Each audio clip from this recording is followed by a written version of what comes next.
Halo pemirsa, Anda menyaksikan liputan tim VOA dan kali ini saya akan mengajak Anda ke kota Baltimore, Maryland untuk mengintip industri rumah tangga yang memproduksi mineral makeup.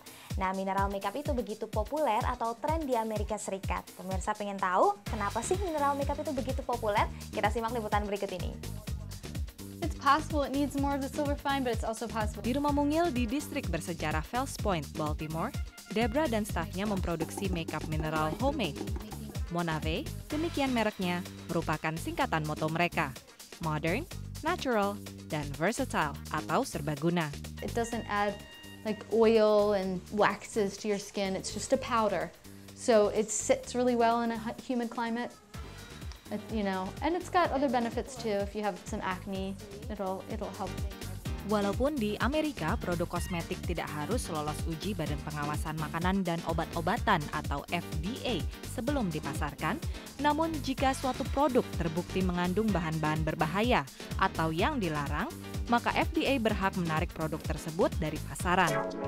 Menurut Debra, mineral makeup hanya menggunakan bahan-bahan alami. Jumlahnya jauh lebih sedikit dibandingkan bahan-bahan yang digunakan kosmetik biasa.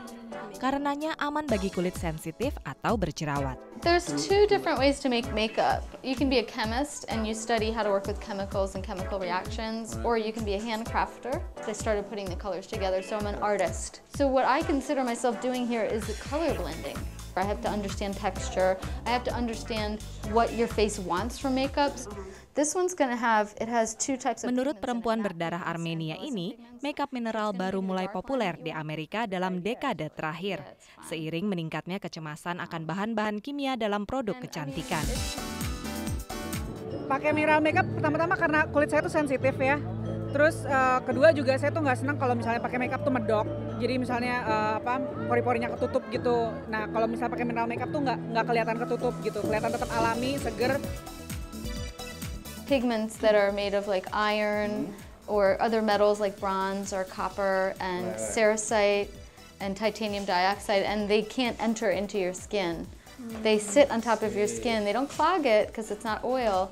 But because it can't enter into your bloodstream, it can't cause a reaction. Monave menjual produknya online kepada klien di seluruh dunia, termasuk Indonesia. Uniknya, selain menjual ke perorangan, banyak perusahaan yang membeli bahan dari Monave untuk dijual dengan merek masing-masing. It's really not just about Monave and selling makeup to people. It's about spreading the education about health and spreading the accessibility to as many women as possible for healthy products. Because what's being put in products in the US in larger lines is very toxic. Debra mendapat inspirasi dari berbagai perjalanannya ke luar negeri, termasuk ke Bali. Like the way that color is used in different cultures is really, I think it's influenced by the environment. Like your natural environment teaches you about color. So that's what I take from cosmetics in Bali is just that it's more elaborate and also that it's ritualistic. Dari Baltimore, Maryland, tim VOA. Mineral makeup memang jadi andalan kaum perempuan di Amerika Serikat, terutama ketika cuaca begitu panas seperti musim panas di Amerika saat ini. Demikian laporan kami, saya Kartika Oktaviana, juru kamera Mahatma Putra, tim VOA Washington DC.